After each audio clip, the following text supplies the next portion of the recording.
Pernikahan dan keluarga. Mengapa umat Katolik menghargai keperawanan? Tapi, keperawanan mendapat cap buruk dalam budaya sekuler modern. Namun, Gereja Katolik lebih tahu. Oleh John M. Grondelsky. Pada tanggal 21 Januari nanti adalah Hari Raya Santa Agnes. Santa Agnes adalah salah satu dari beberapa wanita yang masih perawan, yang disebutkan namanya dalam kanon Roma doa Ekaristi pertama. Santa Agnes meninggal pada tahun 304 Masehi. Ia dipenggal atau ditikam di leher di Roma selama masa penganiayaan Diocletianus yang singkat namun intens. Ia diadili karena ia berasal dari keluarga bangsawan Romawi dan memiliki banyak pelamar. Dan tidak satupun dari mereka yang mau dinikahinya. Dan itu dengan jelas menunjukkan bahwa ia termasuk dalam aliran sesat anti-seksual yang aneh yang disebut oleh umat Kristen dalam tanda kutip. Gereja selalu menghargai keperawanan, baik dalam dimensi yang disengaja maupun fisik. Secara sengaja, keperawanan melibatkan komitmen untuk tidak melakukan hubungan seksual guna menjaga keutamaan kesucian. Dalam kasus seorang wanita, komitmen ini juga diwujudkan dalam integritas fisik yang mungkin menjadi alasan mengapa keperawanan lebih sering dikaitkan dengan wanita. Mengapa gereja begitu menghargai keperawanan, sehingga nama-nama perawan telah disebutkan oleh gereja dalam misa hampir setiap hari selama 17 abad? Dan apa yang ada di zaman kita yang dapat menghalangi kita untuk menghargai apa yang gereja hargai?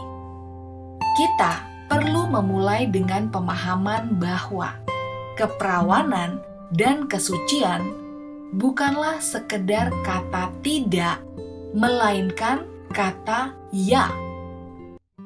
Karol Wojtyła atau Santo Paus Yohanes Paulus II menyadari hal ini pada tahun 1960 ketika ia menulis Cinta dan Tanggung Jawab, yaitu orang menganggap kesucian sebagai sesuatu yang negatif, sebuah penolakan. Itu memang melibatkan penolakan, tetapi hanya karena yang lebih penting lagi mencakup sebuah kata ya yang besar. Seks dan hubungan seksual dalam bentuk yang terbaik adalah tindakan pengorbanan diri yang mendalam, tindakan donasi diri. Seseorang memberikan dirinya kepada orang lain dengan cara yang mendalam, personal, intim, dan sebagaimana dipahami secara tradisional, permanen. Seseorang memberikan dirinya sendiri. Diri manusia adalah diri yang berwujud, yang adalah jiwa dan tubuh, yang bersama-sama membentuk satu pribadi manusia. Jadi, salah satu hambatan untuk apresiasi ini mungkin adalah upaya modern untuk memisahkan tubuh dan jiwa, mereduksi pribadi dalam tanda kutip menjadi kondisi pikiran dengan tubuh, atau mungkin salah dalam tanda kutip yang melekat sebagai alat. Pengalaman manusia yang sederhana menyangkal dualisme ini. Misal, jika saya tiba-tiba menampar wajah Anda mungkin akan bertanya, mengapa Anda melakukan itu? Dan jika saya menjawab karena saya mencintaimu, dan Anda akan tahu bahwa saya gila atau mengolok-ngolok Anda. Karena pertama, memukul wajah saya berarti memukul saya. Yang kedua, tubuh dan pikiran tidak dapat dipisahkan, sehingga penjelasan itu dapat dipercaya. Jadi, seks yang terbaik adalah tanda dari pemberian diri. Dan ya, karena kita adalah makhluk bertumbuh, Pengalaman sensorik meninggalkan bekas yang hampir selalu dalam, langsung, dan abadi. Hal itu terutama berlaku bagi wanita yang tidak seperti pria, yang cenderung tidak mengotak-ngotakkan pengalaman sensorik, pikiran, perasaan, dan keinginan. Namun bagi kedua jenis kelamin, cinta pertama seseorang meninggalkan bekas yang permanen di pikiran, di perasaan, dan khususnya pada wanita di tubuh. Itulah sebabnya kesucian bukan sekedar pilihan, tetapi persyaratan moral bagi semua orang di luar pernikahan. Saya tahu banyak orang yang tidak menghormati norma itu, tetapi frekuensi pelanggarannya tidak mengubah sifatnya. Bagaimanapun, kita semua adalah pendosa. Universalitas itu tidak membuat dosa menjadi bukan dosa. Ini bukan sekedar masalah negatif, karena seks dimaksudkan sebagai tindakan pengorbanan diri yang begitu mendalam. Maka, seks tidak boleh berlebihan, karena cinta mencari persatuan. Orang mencari satu cinta sejati mereka, belahan jiwa mereka.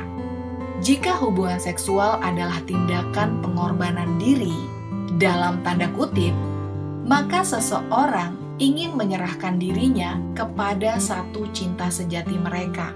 Anugerah itu bukanlah ujian. Anugerah itu tidak diberikan dengan kebijakan tukar-menukar atau pengembalian selama 30 hari.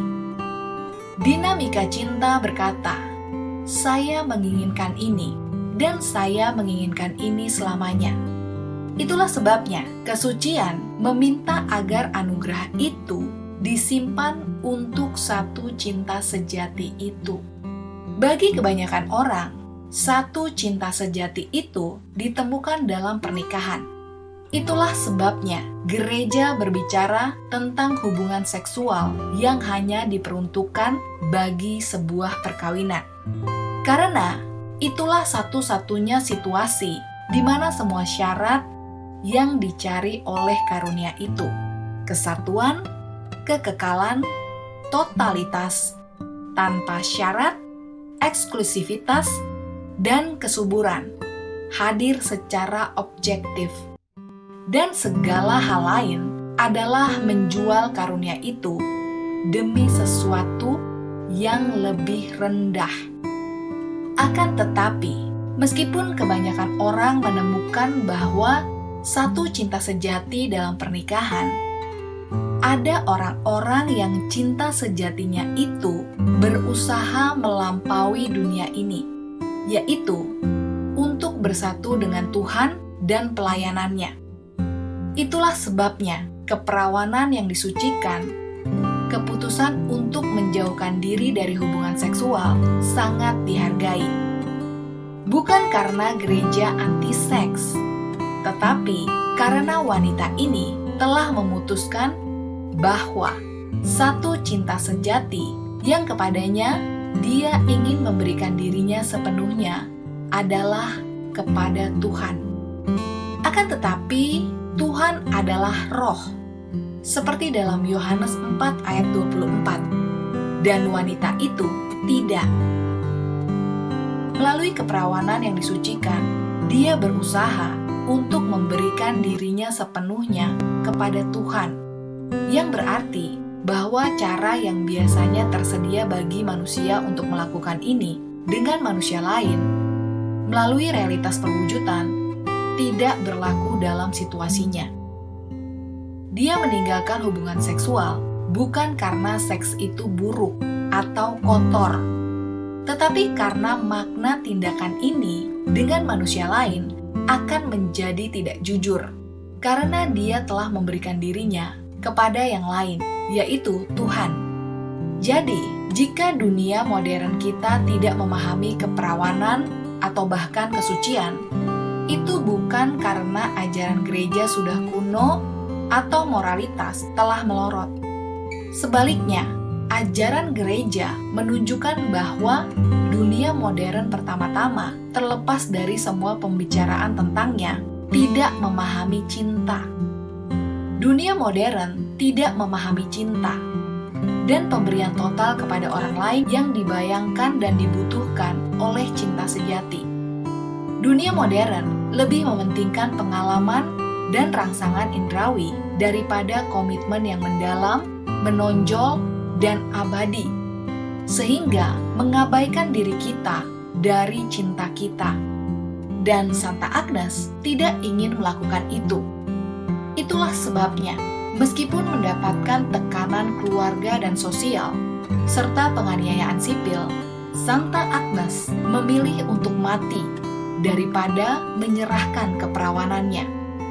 Hal yang sama berlaku di dunia kuno, misalnya Santa Agatha, Santa Lucy, dan Cecilia. Dan di zaman kita, hal itu berlaku bagi Santa Maria Goretti, Santa Carolina Kostka, Santa Anna Kolesarova, dan Isabel Christina Kempes. Itu benar, karena cinta itu abadi. Semua wanita ini membayar harga tertinggi untuk cinta dan pengorbanan diri mereka. Mereka semua adalah martir. Tidak ada bukti yang lebih besar dari cinta mereka. Demikian oleh John M. Grondelsky, PhD, yang adalah mantan dekan Asosiasi Sekolah Teologi dari Universitas Seton Hall, South Orange, New Jersey. Semua pandangan yang diungkapkannya ini adalah miliknya sendiri. Dan semoga hal ini dapat menjadi inspirasi iman kita semua. Dan ingatlah untuk selalu tetap setia pada iman Katolik kita.